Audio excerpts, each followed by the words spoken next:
1979 नंतर ते मोठ्या प्रमाणात शस्त्रांची मदत करतील, ते मोठ्या प्रमाणामध्ये इंटेलिजन्स म्हणजे ज्याला म्हटलं की चीनकडे सॅटेलाइट भरपूर आहेत की जे सगळ्या युद्धभूमीवरती लक्ष ठेवून असतात, ती मदत करतील, शस्त्र रिपेअर वगैरे करतील, म्हणजे इतर जी फिजिकल मदत आहे ती करतील, परंतु युद्धामध्ये त्यांचा डायरेक्ट सहभाग होणं हे अशक्य आहे. मी तुम्हाला आता सांगतो, आपण 5-7 दिवसांचं बोलू शकतो. पण मदत मात्र शस्त्रांची असो की रिपेअर करण्याची असो की अम्युनिशनची असो की फ्युएलची असो की इंटेलिजन्सची असो, ही नक्कीच मदत ही केली जाईल. कारण चीनला अशी इच्छा आहे की अमेरिका युद्धात अडकलं त्याच्यामुळे अमेरिकेचा जो आर्थिक रेट ऑफ ग्रोथ आहे तो कमी होईल आणि ज्याच्यामुळे चीनला आर्थिक युद्ध जिंकण्याकरता एक मोठं मोकळं रान मिळेल. आणि बाकीचे देश कोणीही युद्धात पडत नाही. सध्या 50-60 ठिकाणी युद्ध सुरू आहे, तर त्याच्यामुळे आता आणि सध्या ज्या आर्थिक प्रॉब्लेम सुरू झालेले आहेत टॅरिफ वॉरमुळे किंवा याच्यामुळे ते भयंकर आहेत.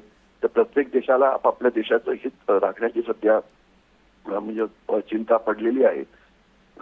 तर अशा वेळा दुसऱ्या कुठल्या राष्ट्राकरता जो युद्ध लढायचं ही शक्यता फार कमी आहे. पण असं म्हटल्यानंतर सुद्धा अमेरिकेची ताकद प्रचंड आहे, इस्रायलची ताकद प्रचंड आहे. पण मुख्य इश्यू असा आहे की इराणला माहिती होतं हल्ला होणार, म्हणून त्यांनी त्यांचे एअर डिफेन्स चांगले करून ठेवलेले आहेत. त्यांची जे शस्त्र आणि सैन्य होतं त्यांना पसरवून ठेवलेलं आहे. तर त्याच्यामुळे इस्रायल आणि अमेरिकेने जो हल्ला केला त्याच्यात इराणचं नुकसान हे खूप कमी होईल. आणि त्याचप्रमाणे ज्या वेळेला इराणने हल्ला केले इस्रायल आपल्या अमेरिकेच्या लष्करी बेसेसवरती, मग ते बहारीनमध्ये असो की इतर ठिकाणी असो, तर तिथे सुद्धा अमेरिकेची एअर डिफेन्स सिस्टीम ही स्ट्रॉंग आहे. तर त्याच्यामुळे तिथे नुकसान व्हायची शक्यता सुद्धा कमी आहे. आणि गेले काही महिने शांतता असल्यामुळे जे इराणचं नुकसान झालं होतं इराण इस्रायली युद्धामध्ये, ते काही महिन्यापूर्वी लढलं गेलं होतं हमासच्या वेळेला, तर ते नुकसान त्यांनी आता भरून काढलेलं आहे.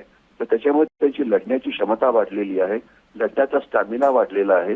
तर त्याच्यामुळे हे जे युद्ध आहे हे चालेल पुष्कळ वेळ, जोपर्यंत अमेरिका मोठी शस्त्र वापरत नाहीत आणि ऑल आउट हल्ला करत नाही तोपर्यंत इराण गुडघे टेकेल अशी शक्यता ही फार कमी दिसते आहे. कारण सध्या इराणचा स्टॅमिना जो आहे हा पुष्कळ मोठा आहे.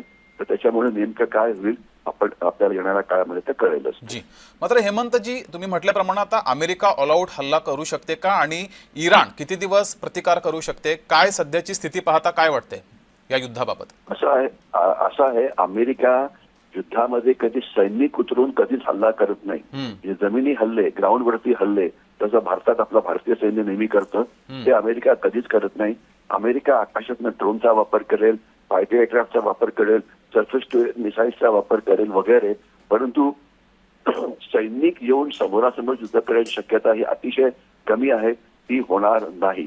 तर त्याच्यामुळे अमेरिकेकडे रिसोर्सेस युद्ध करण्याकरता भरपूर आहेत, मग ते मिसाईल्स असो की ड्रोन्स असो की फायटर एअरक्राफ्ट असो. आणि तोपर्यंत प्रश्न इस्रायलचा आहे, त्यांच्याकडे सुद्धा रिसोर्सेसची कमी नाहीये. त्यांच्यामध्ये रिसोर्सेस थोडे कमी झाले होते, परंतु आता गेले काही महिने हमासशी शांतता निर्माण झाल्यामुळे आता त्यांना सुद्धा वेळ मिळालेला आहे आपलं जे नुकसान झालेलं आहे ड्रोन्सचं किंवा इतर शस्त्रांचं किंवा दारूगोळ्याचं ते भरून काढण्याचं. तर त्याच्यामुळे आता दोन्ही देशांनी लंब युद्ध करण्याकरता बऱ्यापैकी तयारी केलेली आहे. तर त्याच्यामुळे कुठलाही देश लगेच युद्ध जिंकेल किंवा इराण गुडघे टेकेल ही शक्यता सध्या तरी कमी दिसते. जोपर्यंत इराणचे मुख्य नेते मारले जात नाहीत, जोपर्यंत इराणचे जे रिव्होल्युशनरी गार्ड म्हणून त्यांची एक प्रायव्हेट मोठी मिलिशिया आहे, जोपर्यंत ती बर्बाद होत नाही, जोपर्यंत त्यांची जी राजधानी आहे तेहरान ती तिथलं हेडक्वार्टर बर्बाद होत नाही, जोपर्यंत त्यांची जे सैनिकी नेतृत्व जे आहे ते बर्बाद होत नाही किंवा त्यांचं जे आर्मी हेडक्वार्टर आहे ते बर्बाद होत नाही, तर म्हणजे जोपर्यंत ही जी व्हायटली टार्गेट्स आहेत ही जोपर्यंत बर्बाद होत नाही तोपर्यंत युद्ध थांबण्याची शक्यता ही कमी आहे. बघूया काय होते. जी, मात्र हेमंतजी आपण म्हटल्याप्रमाणे इराणचा सुद्धा आता स्टॅमिना वाढलेला आहे युद्ध करण्याचा. इराणचं प्रत्युत्तर हे किती व्यापक असेल? इराण अमेरिकेच्या मेनलँडवरती हल्ला करू शकत नाही आणि इराणने जर हल्ला केला इस्रायलवरती तर ते अतिशय वेस्ट होईल. कारण इस्रायलची जी एअर डिफेन्स सिस्टीम आहे अत्यंत मजबूत आहे. आयर्न डोम हे नाव तुम्ही ऐकलं असेल. म्हणून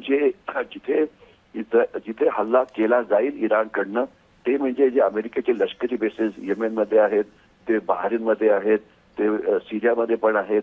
तर हे जे मिडल ईस्टमध्ये जे बेसेस आहेत तिथे हल्ला होईल किंवा जे अमेरिकन फ्लीट सध्या अरेबियन समुद्र किंवा इंडियन ओशन मध्ये आहे, हिंदी महासागरात आहे, त्याच्यावरती हल्ले होऊ शकतील. तर ती शक्यता सध्या आहे. मेनलँडवरती हल्ला करण्याची क्षमता त्यांच्याकडे सध्या तरी नाहीये. परंतु थोडासा काळ गेल्यानंतरच कळेल आपल्याला की यांचा स्टॅमिना आता किती शिल्लक आहे. अमेरिका त्यांना म्हणजे लष्करी डावपेच म्हणून त्यांना वेगवेगळ्या प्रकारे फायरिंग करायला भाग पाडेल. आणि ज्या वेळेला मला वाटतं त्यांची सगळी शस्त्र संपतील, म्हणजे फास्ट दारुगोळा, मग तो ड्रोनचा असो की मिसाईल्सचा असो, त्यानंतर मग एखादा अमेरिका मोठा हल्ला करेल. अशा प्रकारचे टॉपेज वापरले जाऊ शकतील. बघूया काय नेमके टॉपेज वापरले जातील त्याबद्दल. म्हणजे खूप खूप धन्यवाद दिलेल्या या प्रतिक्रियेबद्दल.